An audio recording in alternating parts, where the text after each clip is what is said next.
కేవలం సర్టిఫికెట్ మాత్రమే కాదు, రియల్ టైమ్ AI నాలెడ్జ్ తో మీ IT డ్రీమ్స్ నెరవేర్చుకునే golden chance V cube software solutions. దేశంలో ఎల్నినో ప్రభావం వెంటాడుతున్నటువంటి తరుణంలో గుజరాత్లో భారీ వర్షాలు రాష్ట్రాన్ని ముంచెత్తాయి. కురుస్తున్నటువంటి భారీ వర్షాలతో అక్కడ నగరాల్లో మొత్తం కూడా అతలాకుతలమవుతున్నటువంటి సిచ్యువేషన్ కనిపిస్తోంది. అహ్మదాబాద్, సూరత్, నవ్సారి, వల్సాద్, ఖేడా, తాపీ సహా పలు జిల్లాల్లో భారీ వర్షాలు ముంచెత్తాయి. అనేక ప్రాంతాల్లో వరదలు సంభవించాయి. నివాసాలు మునిగిపోయాయి. రోడ్లు చెరువులు నడిపిస్తున్నాయి. నదులు, వాగులే కాదు, గ్రామాలు, పట్టణాలు, మార్కెట్లు అన్నీ కూడా ముంపుకు గురాయి. ఒకసారి స్క్రీన్ మీద మీరు దృశ్యాలు చూస్తుంటే అర్థమవుతుంది. మొత్తం కూడా ఎక్కడికక్కడ లోతట్టు ప్రాంతాలు పూర్తిగా మునిగిపోయి వరద గుప్పిట్లో చిక్కుకున్నటువంటి పరిస్థితి. అనేక చోట్ల జాతీయ రహదారులు, రైల్వే ట్రాకులు కూడా నీట మునిగినటువంటి పరిస్థితి. దీంతో అధికార యంత్రాంగం వెంటనే రంగంలోకి దిగి సహాయక చర్యలు చేపట్టింది. 5 హెలికాప్టర్లతో సహాయక చర్యలు అందిస్తున్నారు.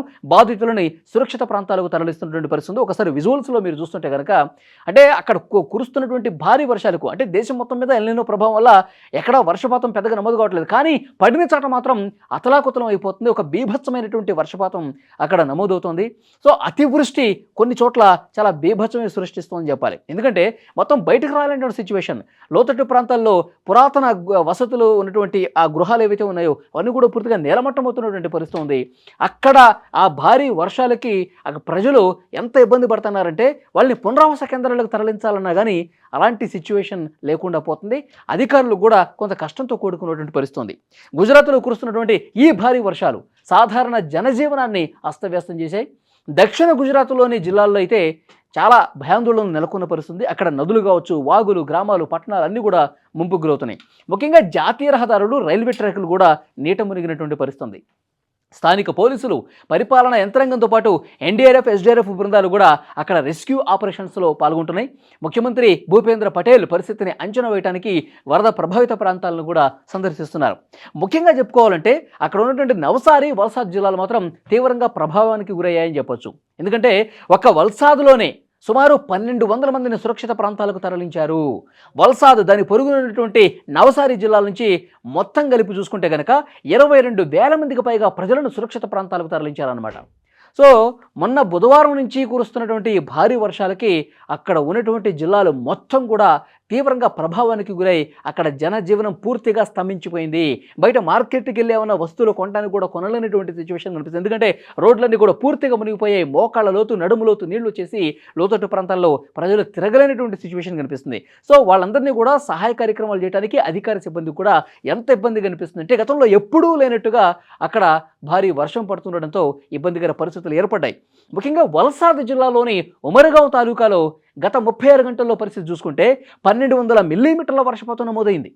అధికారుల లెక్క ప్రకారం ప్రభావిత జిల్లాల్లో జాతీయ విపత్తు ప్రతిస్పందన దళం, రాష్ట్ర విపత్తు దళాలు భారీగా మోహరించాయి.